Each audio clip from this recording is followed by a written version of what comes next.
ध्यान से सुनिएगा, आपको बड़ा मजा आएगा। हमारी जैसे एक मैया होती है ना, हमारा निमाई छोटा है, उसको कभी दवाई खिलानी होती है तो हम शहद में उसको पीस के घोल के उसको पिला देते हैं।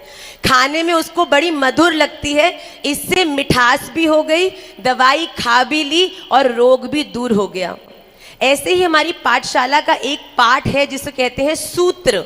उसमें हम बड़ी मधुर मधुर कहानियां सुना के अपने जीवन में एक सफल व्यक्ति के जीवन का कैसा अनुरूप होना चाहिए उसका ज्ञान देते हैं। एक बार एक राजा बड़े सरल सहज कपड़ों को धारण करके प्रजा में घूमने चला, ये देखने के लिए कि देखता हूं सच में प्रजा में सब ठीक चल रहा है कि नहीं। तो उसने अपने एक मंत्री को साथ में लिया और भ्रमण करने निकला। रास्ते में एक जगह कहीं खूंटा बंधा था, वहां पे कुर्ता फट गया। सोचा, राजा ने अपने मंत्री को कहा, सुनो किसी को बताना नहीं, कुर्ता फट गया है, जाकर किसी दर्जी को ढूंढो जो मेरा कुर्ता सिल दे। एक दर्जी के पास पहुंचे, वहां दर्जी को कुर्ता दिया, दर्जी ने 2 मिनट में कुर्ते को सिल दिया। और फिर राजा ने पूछा, जो सामान्य है, दर्जी नहीं जानता सामने राजा खड़े हैं, उन्होंने पूछा, हाँ भैया कितना पैसा हुआ? तो दर्जी ने मनी मन सोचा 5 रुपए बोल देता हूं। तो 5 रुपए बोलने ही लगा था, इतने में मन में बात आई, भैया देखने में तो गोरे चिट्टे बड़े अच्छे सामर्थ्यवान दोनों लग रहे हैं, ऐसा करता हूं 10 रुपए बोल देता हूं। तो फिर 10 रुपए बोलने ही वाला था, इतने में मन में बात आई, इतनी सी सलाई के 10 रुपए मांगूंगा तो कहीं लड़ने नहीं लग जाए कि 10 रुपए कैसे हुए, और गुस्सा करके लड़ाई करके कुछ भी नहीं दे के गया तो नुकसान और हो जाएगा। तो उसने बड़ा सोचा, फिर आखिरी में कहा, सुनो भैया इतना सा तो सिला है, जो तुम्हारी मर्जी है वो दे दो। आज सामने खड़ा सामान्य रूप में राजा प्रसन्न हो गया। देखो दर्जी नहीं जानता था सामने राजा खड़ा है, पर राजा तो राजा है। तो राजा ने अपनी मंत्री को कहा, ओ मंत्री इधर आओ। मंत्री आया, कहता, इस दर्जी को 4 गांव और 1000 सोने के सिक्के दे दो। दर्जी देख के हंसने लगा, रे मूर्ख हो गया, बटन तो कुर्ते के टूट रहे हैं, कुर्ता तो फटेवा पहना है, कहाँ देगा। जैसे ही मंत्री ने कहा, राजा जी जो हुक्म। जो दर्जी था उसकी हैरानी की सीमा नहीं, राजा जी ध्यान से देखा तो ओहो ये तो राजा साहब है। राजा साहब ने कहा, तेरी सरलता को देख के मैं प्रसन्न हो गया, जा आज के बाद तेरी आने वाली कोई भी जो जनरेशन है वो कभी मांगेगी नहीं, तेरे को मैं 4 गांव दूंगा और इतना सारा आनंद दूंगा। देखिए हमारे जीवन में भी अनेक रूप रूपाय विष्णवे प्रभ विष्णु। आज आप जहां बैठे हैं ना, ये वही राजा का दरबार है। इस दरबार में आके अपनी संसारिक सुखों को पूरा करने की 2, 4, 5, 10 रुपए की चीजों को मांग भी लोगे ना, अंत तो गत्वा भिखारी ही रहोगे।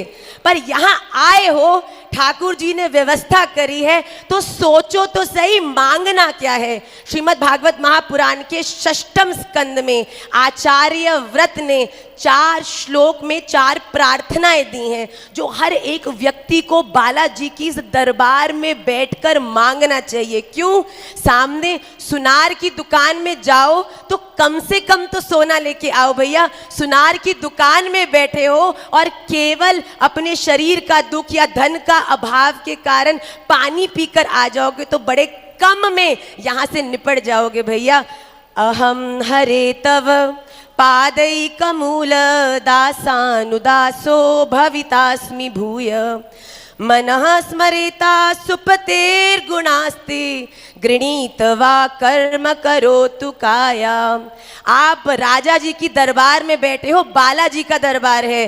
पहली प्रार्थना मन में क्या होनी चाहिए कि भगवान हमने अपने जीवन में बहुत उल्टे काम किए, हम जानते हैं, पर मैं आपसे एक प्रार्थना करता हूं कि काम मैंने कैसे भी किए हों और उन कामों के कारण आप मुझे कोई सी भी गति दो, पर मेरी एक प्रार्थना है कि मेरे जीवन में आप सदा अपना नहीं पर कम से कम अपने दासों के चरणार विंद की सेवा सदैव रखना।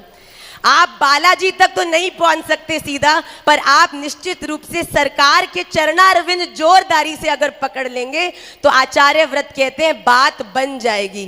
दूसरी प्रार्थना क्या करनी चाहिए कि हे भगवान, कायेन वाचा मन से इंद्रियर्वा, मेरा मुंह अगर बोले तो अच्छी बात बोले, कान सुने तो कोई की बुराई या दोषों को नहीं बल्कि भगवत कथा का श्रवण करें, आंख देखे तो दूसरे के भीतर विद्यमान अच्छाइयों का दर्शन करें, मेरे हाथ उठे तो मारने के लिए नहीं सेवा के लिए उठे, मेरे चरण आगे बढ़े तो भैया भगवान के मंदिर का दर्शन करने के लिए बढ़े। भगवान ऐसी मेरी मुझ पर कृपा कर दो ना कि आपके प्रियजनों का संग और मेरे द्वारा आपकी सेवा कभी नहीं छूटे। न नाक पृष्ठम न च पारमेष्ठम न सार्वभौमम न रसाधिपत्यम न योग सिद्धिरपुनर्भवम वा समंजसत्वा विरहय कांक्षे। कोई धन, कोई स्वर्ग, नरकों का देवता, लोकों का देवता, सिद्धियों की पराकाष्ठा को मैं नहीं जान चाहता,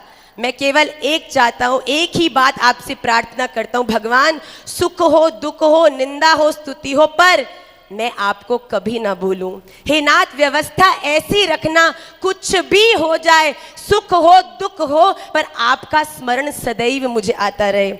अजात पक्षा इव मातरम खगा स्तन्यम यथावत सतरा शुधारता प्रियम प्रियेव व्युषितम विषन्ना मनोरविंदाक्ष दिदृक्षते त्वाम। मैं आपको पता है कैसे प्यार करूं भगवान, मेरा आपके प्रति जो आकर्षण है वो कैसा होना चाहिए, उस चिड़िया के बच्चे की तरह नहीं जो भूखा है तो माँ को खोजता, जैसी चिड़िया ने दाना डाला अब मैया तू कहीं भी जा, उस बछड़े की तरह भी नहीं जो जब तक उसको दूध नहीं मिला तब तक तो मैया के लिए तड़पता है, पेट भर गया तो मैया आप कहीं जाए कोई फर्क नहीं पड़ता। आपसे प्रेम मेरा इस तरह का हो जैसे एक पति जब विदेश जाता है तो पत्नी रोज उसकी चीजों को देख के, फोटो को देख के याद करके उसका अनुभव करती है, उसको याद करती है, और जब घर भी आ जाए और अपने कक्ष से किसी और कक्ष में हो और आप रसोई बना रहे हो फिर भी स्मरण में ये रहे कि वो क्या कर रहे हैं। घर में पास होते हुए भी सदा आकर्षण, ठाकुर जी मैं कितनी व्यस्त हो जाऊं फिर भी आपका स्मरण, चाहे मैं बालाजी के दरबार में बैठी हूं, चाहे सभी संतगण मेरे सामने बैठे हैं, फिर भी हनुमान जी महाराज आपका स्मरण हर क्षण मुझे हो। और आखिरी प्रार्थना जो एक वैष्णव को करनी चाहिए वो क्या है, ममोत्तम श्लोक जनेषु सख्यम संसार चक्रे भ्रमत स्वकर्म भी त्वन्माययात्मात्म मजदार गे श्वासक्त चित्तस्य ननाथ भूयात्। भैया अपने कर्मों का तो सबको पता है और ठाकुर जी उसके अनुकूल कुछ भी बनाना हो, कीट बनाना हो, पतंगा बनाना हो, गधा बनाना हो, घोड़ा बनाना हो, कुछ भी बनाना हो आप बना दीजिएगा, इसमें आपकी नहीं मेरे कर्म ही ऐसे हैं जो मुझे ये बनना पड़ा। पर एक प्रार्थना मेरी सुन लीजिएगा, अगर आपको मुझे चींटी बनाना है, छिपकली भी बनाना है, बड़े आनंद से बनाइएगा पर किसी वैष्णव के घर का बनाइएगा। हो सकता है मैं हरि नाम बोल नहीं सकूं पर आपका नाम मेरे कानों में पड़ता रहे और ये मन मेरा आपके नाम से सदा तृप्त रहे। ये 4 प्रार्थनाएं अगर हम अपने जीवन में, राजा जी सामने बैठे हो तो भैया मांगना भी तो उस स्तर का चाहिए ना, कोई छोटा मोटा नहीं है। इसीलिए आप सब भी खूब खूब राधा रमन लाल आप सब पर कृपा करें। मैं महाराज श्री से धन्यवाद करती हूँ, आपने ये अवसर दिया कि आप हमेशा ही सनातन को, भारत को, स्त्रियों को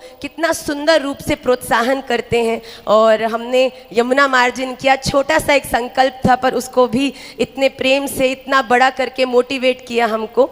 मैं बारंबार आपको धन्यवाद करती हूँ पर निश्चित रूप से एक प्रार्थना करती हूँ माँ की तरह कि अगर आप सच में अपने बच्चों को जीवन में सुख दुख लाभ हानि जय पराजय तो होता रहेगा, अगर उनको सच में प्रेम करते हो ना तो उनको आनंद की अनुभूति कराइए। और वो आनंद इस संसार में नहीं बल्कि सामने बैठे बालाजी महाराज में ही है। तो आप लोग सदा उनको सही रास्ते पर चलने का मार्गदर्शन दीजिए और सनातन की शिक्षा और सनातन पर चलने के लिए उनका प्रोत्साहन करिए।